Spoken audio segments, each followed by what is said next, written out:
ที่เฉียบคมขอจุบหนึ่งทีก็เธอจิ้มลิ้มละเอียดมนแต่ดันนิสัยชอบเหยียดคนแค่เป็นแฟนฉันแล้วรู้ตัวบ้างไหมแล้วเมื่อไรเนาะฉันจะได้เป็นแฟนของเธอก่อนนอนฉันเขียนบันทึกถึงเธอเอ็นดู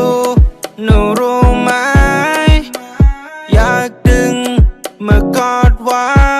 ไม่อยากจำได้แค่มองอยากลองเป็นมากกว่านี้โยกย้ายทำทวงทำนองเป็นคนไม่มีเจ้าของไม่มีใครอยากมองสถานะมันฟ้องว่าฉันนั้นยังยิ้มก็พอเพียงเท่านั้นอย่าต่อรองได้ไหมรับมันไปความใส่ใจที่เอามาให้กันไม่ขออะไรตอบฉันไม่เคยต้องดีและสิ่งที่เขาไม่อาจมีคือรักที่เฉียบคม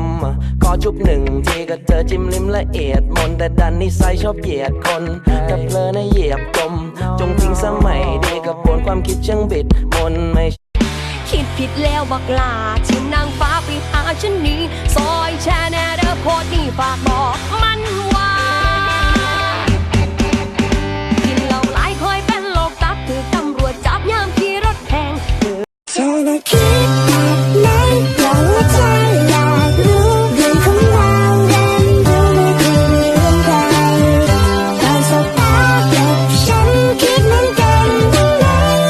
เรื่องราวเราสองคน